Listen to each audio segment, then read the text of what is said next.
The Trump era can feel like a dystopia come to life, a never-ending series of conflicts united not so much by any organizing topic, but a march of debasements that corrode public faith in our very system of government. Now, many, of course, are countering the challenges of Trump with facts, with protests, with attempts at accountability.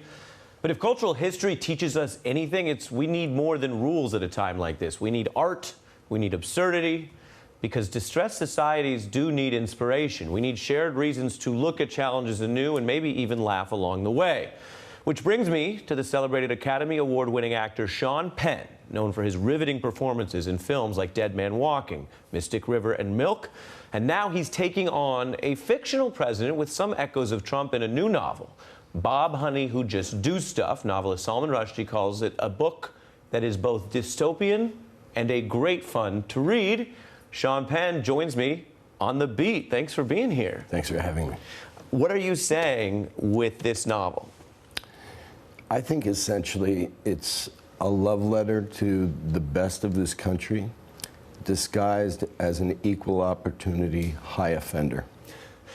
When you look at a fictional president that in this book tweets that has echoes of Trump, why take on Trump that way? As opposed to with facts or the other ways people are doing it right now? Well, I think the book is much less reflective of any particular individual than it is a kind of lament about a humorous lament about where we've come as a culture at large. The leaders are results of all of that, and it's a kind of it's a cry for mutual accountability. Which goes to a passage I want to read, which folks can interpret for themselves, but talking about the character who is based, it appears at times on Trump. You say, quote, "Many wonderful American people in pain and rage elected you," addressing this person. "Many Russians did too. Though the office will remain real, you never were nor will be." Tell me what you're doing there and what you mean by real. I think what I'm talking about at large is where we've become a society so invested in branding that people themselves exist only as a brand. How do you as an artist approach that insight when you are also, to many people, Sean Penn, a brand, a figure? Not just a human being. Yeah, I mean, I think there's two ways to live a life. One is to be in pursuit of being a brand, and the other one is to fight and run as much as you can. You're never going to win entirely because people are going to have their perceptions of you. You may also have, in one way or another, created a perception of one of oneself. Why did so many Americans then want to literally elect a brand? Because Donald Trump, if nothing else, was known for the name on buildings he didn't own. Well, certainly we've come to a point where those things once considered principles of integrity are considered a fool's game. And I think that the way in which the culture has become enamored with that celebrity, I often think about this president, the way that the audience, meaning the electorate, we're at a Batman movie.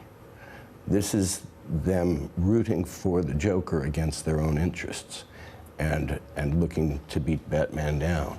Where they go in the movie theater, and while they might enjoy the colorful quality of a performance of a Joker, they want Batman to win.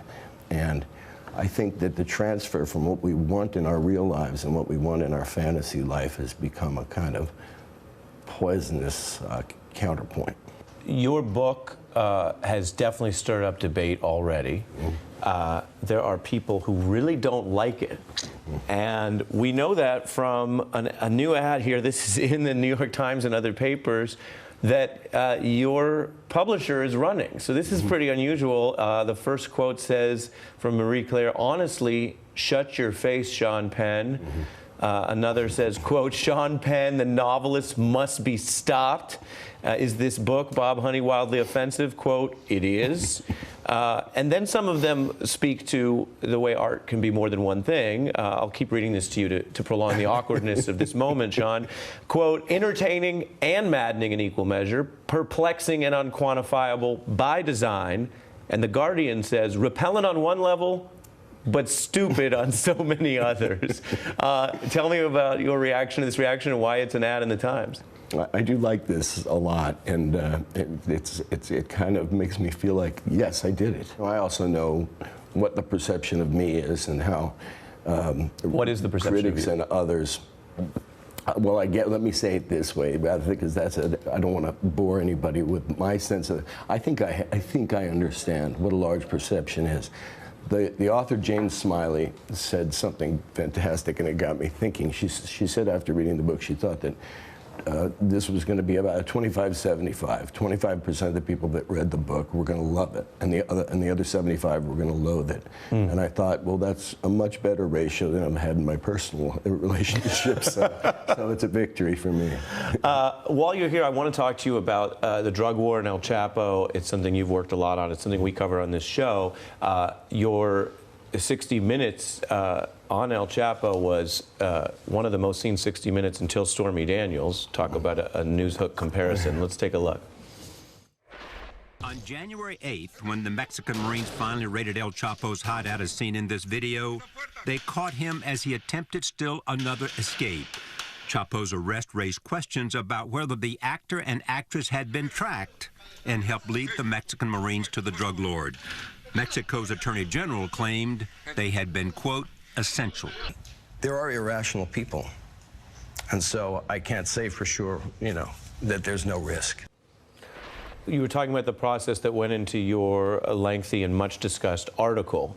This is now an issue in El Chapo's trial. I'm reading from what federal prosecutors say. They're asking a judge to block jurors from even reading Sean Penn's article about El Chapo, arguing that presenting it to jurors would, quote, draw sympathy for the defendant, El Chapo.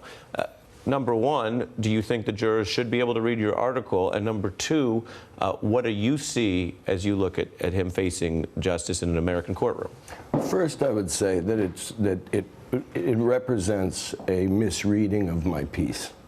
Largely what I found is that most who had reported on the piece in the first place, there was evidence that they'd never read it, that they'd read excerpts of it and sort of regurgitated those. What my position about whether or not jurors should be able to read this is a legal issue, and I think that it's not for me to say. We love having you on the beat, Sean Penn. The book is Bob Honey, Who Just Do Stuff. Some people like it, and some people don't, as we discussed with Sean. Thank you for being here. Thanks very much. Hey there, I'm Chris Hayes from MSNBC. Thanks for watching MSNBC on YouTube. If you want to keep up to date with the videos we're putting out, you can click subscribe just below me, or click over on this list to see lots of other great videos.